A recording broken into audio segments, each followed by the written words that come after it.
Hello everybody, I hope you're all coping okay. This is all a bit weird, videoing myself and speaking and there's nobody here. Such an uncertain time when you've got a new baby and there's nobody around to ask. I hope you're all finding ways of getting support, and using Honeysuckle and the online Facebook groups will be a really good place to start. Lots of us here to answer your questions. One of the questions we're asked quite a lot is my baby getting enough milk? How do we know?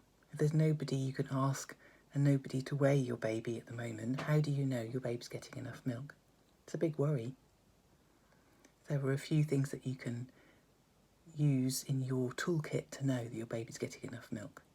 The first thing that we ask an awful lot, how much poo are they doing? How much wee are they doing? Is your baby under the age of 6 weeks?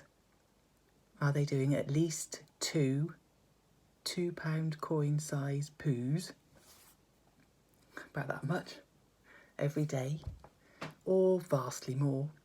Then that would be brilliant. Are they doing a lot of wee? When you change the nappy, is it heavier? Is that wee pale and not smelly? Then we know that they're getting plenty to drink. There's a lot going in the top, there's a lot coming out the bottom. Plenty of poo and wee is a really good sign to know your baby's getting a lot of milk. The other things we need to know is your baby feeding between 8 and 12 times in 24 hours, or loads more? As long as they're feeding effectively and they're feeding frequently, that's a really good sign of getting enough milk. To judge whether somebody's feeding effectively, that gets a bit more tricky. If your baby's at the breast all day, and mums say they're feeding all the time, feeding all day, this sometimes means the baby's not feeding effectively and they're sitting at the table but not eating. So we need to learn what a baby swallowing looks like. Babies will change their sucking pattern as the feed goes on, as the letdowns come throughout the breastfeed. They'll start off with these really quick movements here. So you're watching this bit of their throat and they start doing these kind of wibbly motions with their tongue. So they're latched on well and they start doing these wibbly motions. That means they're starting to encourage the milk to come down. Then they'll do these big movements here when this bit of their double chin comes down much deeper. And that means they're swallowing. So they'll do these little gathering movements and then a big one, and that's the swallowing movement.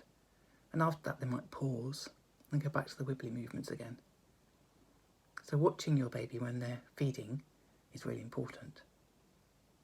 So they'll do these wibbly movements and pause after their big swallows. When they stop doing that, they're probably falling asleep, or they may just be waiting for the next letdown. To help them with that, you can do breast compression.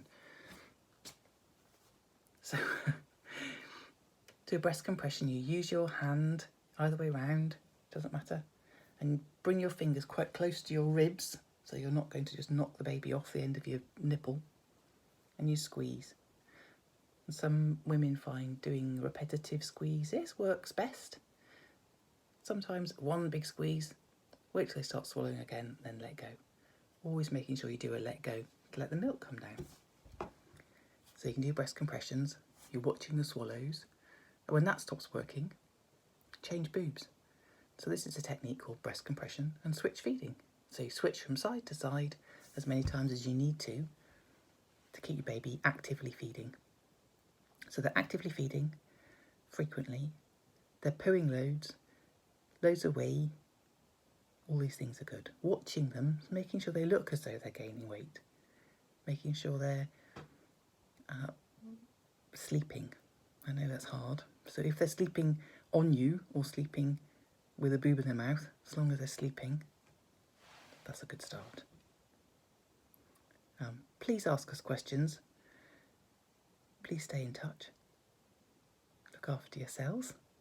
See you soon. Bye.